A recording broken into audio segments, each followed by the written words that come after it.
Je viens de rencontrer quelqu'un et je lui passe le téléphone et il vous explique. Je sais pas, je sais pas.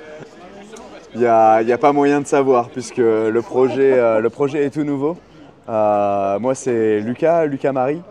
Et mon nouveau projet, c'est Seven Cave. Seven Cave, c'est comment faire jouer le monde. Comme si jouer, c'était la première chose à faire. Et j'ai eu cette envie de créer des spectacles autour des jeux. Un humain qui joue, c'est un bon jeu. Il était plus à l'aise tout à l'heure à l'apéro. Et donc voilà, moi ce que j'ai créé, c'est le mouvement Seven Cave. C'est des spectacles autour du jeu, je vous le dis. Mon best-seller, c'est des parties de loup-garou. C'est des parties de loup-garou. J'exploite toutes les parties, toutes les nouvelles créations, toutes les extensions et même je crée des alternatives. Des scénarios peu usités, des personnages qui sont aussi peu fréquentés. C'est quoi l'objet? L'objet, comme je l'ai dit, c'est faire jouer le monde. Et pour ça, vient ma créativité de créer vraiment des spectacles. J'ai été très influencé et très inspiré. Donc en fait, vous mettez en relation des personnes pour passer des moments ludiques et agréables autour des systèmes de jeu et des univers créatifs. Créer de la connexion, créer de la rencontre et créer de la découverte des jeux de société. À partir du moment où les humains jouent, je sais que la connexion se crée. D'accord. Dans le jeu, un élément central pour la connexion interhumaine. L'intersubjectivité, on appelle ça en psychologie, je crois. Et d'une bonne chose, le jeu, dans tous les cas, il est neutre. Le jeu, il est neutre. Et pour une fois, dans le jeu… T'as perdu, même moi, tu m'as perdu. Alors, recentre, c'est quoi l'objet? C'est quoi l'objet initial? L'objet, pour moi… C'est quoi le nom, l'objet? Le nom, c'est Seven Cave. Le nom, c'est Seven Cave. C'est des animations spectaculaires autour du jeu de société. Moi, ce que je vous propose, c'est de partager des moments où vous allez faire des rencontres, découvrir ce que peut être la créativité des jeux de société. Et tout ça pour la culture, la plasticité cérébrale, l'éloquence. Tout ça, c'est des bonnes choses à trouver dans une société qui ne partage que le travail. Moi, j'ai envie de vous dire, jouez vos vies et à partir de ce moment-là, vous n'aurez plus à travailler, vous n'aurez plus qu'à être vivant. Alors, tu me dis si j'ai bien compris, tu as monté une société ou une association? Pour l'instant, c'est un portage associatif. Et ma réelle envie, c'est de devenir intermittent du spectacle, puisque ce que je prépare, c'est vraiment du spectaculaire autour des jeux de société. Donc l'idée, c'est de permettre de rentrer aux personnes en relation entre différentes personnes, de se développer d'un point de vue personnel au travers l'art, la culture et les jeux. C'est ça? C'est exactement ça. Même je propose des activités, admettons pour les entreprises. Ça peut être donc des animations, on peut dire comité d'entreprise ou même team building. Ce qui est dingue, c'est qu'admettons Stéphanie, c'est la secrétaire. Et ce qu'on ignore, c'est qu'en fait, elle est ultra calée dans l'histoire, la géographie. Et ne serait-ce que la voir dans une expérience de jeu de société, c'est un soft skill. C'est un soft skill, c'est quelque chose qui va émerger de par la présence du jeu.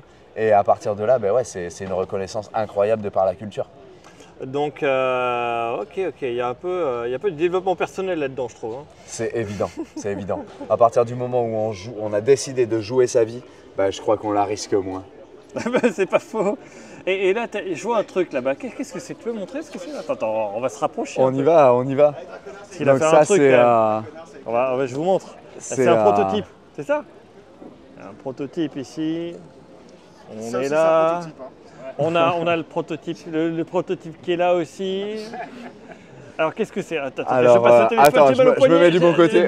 Pour le son. Alors, attends, mets-toi là, qu'on voit. Ce projet-là, c'est Dart Quest. C'est comment révolutionner le jeu des fléchettes. Personne n'a fait ça auparavant. Et nous, on a décidé de se servir du format fléchette pour vous faire vivre un format d'aventure. Dans ce jeu-là, vous allez devenir des aventuriers.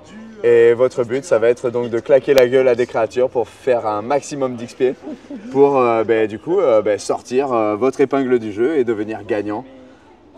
Non, moi j'ai joué, là ils sont en train de faire le mode PVE contre l'environnement. Moi j'ai joué au PVP contre mon copain qui est là à côté, que j'étais ravi de battre et de ridiculiser. Il me fait coucou et il me dit ne me montre pas à la caméra. Alors, on a les scores à côté, C'était Chris contre Clément, c'est ça? Gilles. Oui. Il y avait une quarantaine de points d'écart. C'était la raclée, je crois. Chris contre Gilles, oh putain, 135 pour Gilles, 135 contre 90. 80. Et tu vois, la bonne mémoire, il y avait bien 40 points d'écart, si ce n'est pas 45. Raclée. Donc voilà, bon, on s'arrête sur ça. Vous savez quoi aller voir sur les checks sur internet. Bon, moi je les suis, hein. J'ai adoré leur jeu. Les fléchettes, c'est pas ouf. Leur jeu, c'est cool. Parce qu'il n'y a pas cette technicité chiante. On sort de la précision, et du skill pour vraiment s'offrir une aventure. Et comment dire, c'est disponible à tout le monde puisque les cibles au final sont grosses. Il m'a perdu. Redis non, juste le nom de ta société, on va aller voir. Seven Cave ludique sur les réseaux Instagram, Facebook. Je fais beaucoup de loups-garous et je crée des olympiades. C'est un peu un casino cosy où de base, effectivement, il y a un droit d'entrée puisque tout le monde, on doit fonctionner avec ce système monétaire hein, qui nous demande tant. Et dans tous les cas, pour moi, il n'y a pas l'argent, il y a surtout l'art des gens. Attends, moi j'ai envie d'un mot de la fin. Mot de la fin, c'est... il nous a fait un petit speech tout à l'heure qui était incroyable. Et là, je te trouve coincé. Est-ce que la caméra, ça change un truc? Bah forcément, puisque là, je me montre face à du monde et du monde que je connais pas. Mais dans tous les cas, je vous aime autant que vous vous aimez vous-même. Bon, je vous dis à bientôt. Bon, voilà, des jeunes créateurs de plus de 40 ans. 33 ans, mon ami. Et 40. T'as des cheveux gris, c'est quoi cette histoire? C'est bon. Écoute, on se George Clooney. George Clooney, ça marche. Bon, je vous dis à plus tard. C'était. Merci beaucoup. Merci beaucoup pour votre attention. On s'y retrouve.